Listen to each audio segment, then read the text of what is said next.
Exodus turns are broken down into 4 phases, the first of which is the hero move. During this phase, every hero may use up to 4 action points.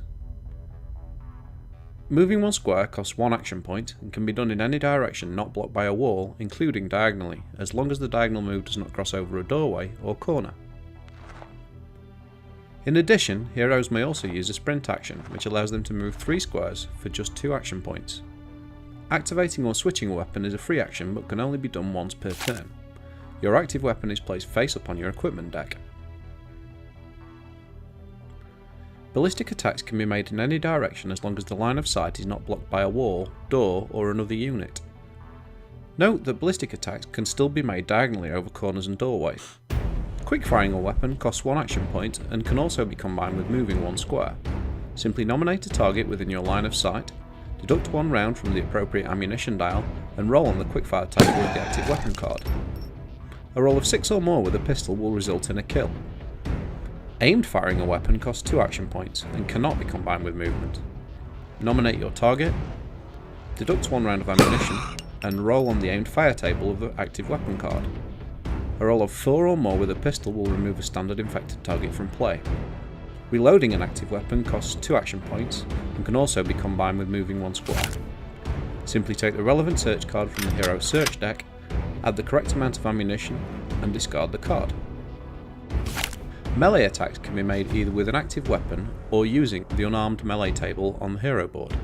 The hero can melee any adjacent square, including diagonally, as long as the attack does not cross over a doorway or corner section. The melee action costs 1 action point and may also be combined with 1 square of movement. Nominate your target and roll on either the active weapon card or the unarmed melee section of the hero board. A roll of 6 or more with a spiker will remove a standard infected target from play. In the event of a knockdown result, place the target unit prone on the square it was hit on. Prone infected will do nothing during the infected move and stand back up facing the closest hero in the end phase. Prone infected can be attacked in the usual manner and do not block line of sight. A hero standing on a square adjacent to a prone infected can use an execution action for 2 action points. Simply nominate the target and remove the prone infected from play. No roll is needed. If a hero can reach the square directly behind an infected unit without passing through its forward line of sight, any attack made from this square will remove the unit from play. No roll will be needed. Note that a hero may not perform an unarmed assassination or execution, and either of these attacks carried out with a ballistic weapon will still use 1 round of ammunition. The alert action costs 2 action points. To set an alert, place an alert token in the direction the hero wishes to cover. During the infected move, each square that an infected unit moves within the hero's alert line of sight, the hero may choose to make a quickfire attack. The hero may continue to fire at any moving targets within their line of sight until they are either taken down or their active weapon runs out of ammunition. Opening or closing a door costs 1 action point and can only be done from the square directly in front of it. When a door is opened, the room is activated and a room spawn is rolled. The room spawn indicates how many infected are in the room and how far away from the door they are. Infected will always spawn facing the door which has just been opened. The search action costs 4 action points, so a hero wishing to search a room must already be in it at the beginning of their turn. Simply declare that the hero is searching and take the top card from the search deck. Once a search card has been drawn, flip over the active room token to show that the room is still active but has been searched and therefore cannot be searched again. Crates are a safer and quicker way for a hero to obtain search cards. Simply pass through the square containing the crate, pull a card from the search deck, and remove the crate token from play. The craft action costs 4 action points. Crafting a piece of equipment requires 1 of each of the search cards detailed at the bottom of the equipment card. Simply declare that the hero is crafting, discard all of the relevant search cards, and add the equipment card to the hero's equipment deck.